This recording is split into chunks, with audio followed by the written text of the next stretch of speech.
Bonjour tout le monde, bonjour Gilbert. Salut. Alors, on va vous proposer une petite balade avec Gilbert un peu plus bucolique et historique. Alors Gilbert, on est entre Thil et Ussigny. Ouais. On est dans la forêt domaniale d'Ussigny-Godebranche. Alors, juste pour rappeler, Ussigny, c'est une ville qui a aujourd'hui à peu près 3500 habitants. Et en fait, les 2/3 de la ville sont constitués de forêts. Ouais. C'est assez exceptionnel à signaler. Ouais. La fameuse forêt de Célomont dans laquelle on se trouve, c'est une forêt qui fait un peu plus de 5 hectares. C'est le tiers en fait Qui est du bien domaine épaisse, forestier. et qui est même bien épaisse, Oui. en regardant. C'est le tiers du domaine forestier de la commune d'Ussigny. Et alors pourquoi on est là?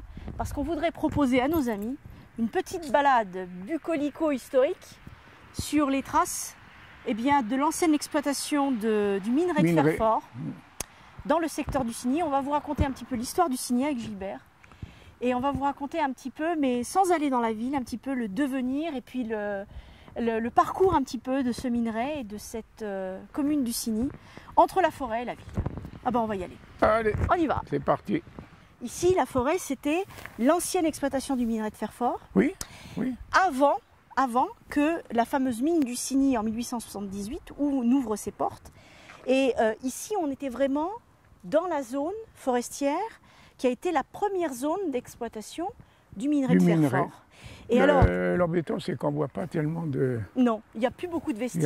Il y a trop d'arbres qui s'y ont poussés, ils ont tout caché, on ne voit plus rien. Quoi. Simplement, il faut dire une chose, c'est que ce minerai ici, il a entretenu, il a permis de faire fonctionner des forges en Meuse. Oui, parce qu'il était assez pur. À Longwy aussi. Et en fait, ce minerai, il a alimenté un petit peu toutes les forges de la région. Et en fait, effectivement, comme tu disais, la végétation a repris ses droits. Et on est ici dans une zone forestière importante parce que c'est une des zones, malheureusement pas suffisamment protégée, mais une des zones les plus importantes, les plus denses, tu disais, du secteur. Ouais. Et on a ici, quand on arrive dans cette forêt, on va directement, ensuite on peut aller sur Ussigny, on peut se balader jusqu'à Villers-la-Montagne, enfin il y a de quoi faire. Jusqu'à Tiercelé même. Jusqu'à Tiercelé. Ouais. Et en fait, on est ici dans le cadre d'origine de l'exploitation du minerai de fer. Ouais. Voilà. Et à Ussigny, donc la Basse-Italie, c'est le quartier en contrebas de la ville. Oui, quand on descend. Il y avait beaucoup de gens d'Émilie-Romagne, donc notamment, et puis des Marches qui habitaient là-bas. Et en fait, la ville d'Ussigny, comme celle de Thil, comme celle d'Audun, elle a connu une véritable explosion fin 19e, début 20e.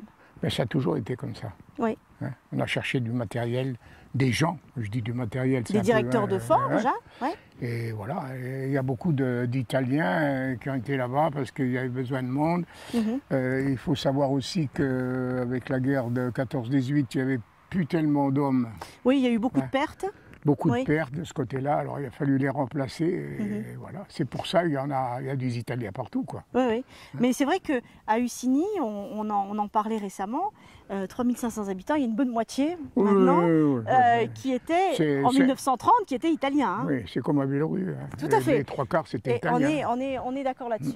Alors, nous, ce qu'on va vous proposer, pour terminer un petit peu cette balade, c'est d'aller un petit peu plus loin et de vous montrer la forêt de Célomont un petit peu plus loin et la route vers Tiercelé. Ben voilà. Hein, alors Gilbert, on continue de se balader au milieu des fougères, des noisetiers, des rejets de chênes, des frênes aussi, j'ai vu. Ouais. Alors, ce qu'on voulait un petit peu proposer à nos amis, c'est de venir se promener ici. Alors pourquoi? Parce que, vous avez donc des vues actuellement sur la zone de Thil-Ussigny et sur la campagne ussingeoise, comme on dit, qui est absolument magnifique.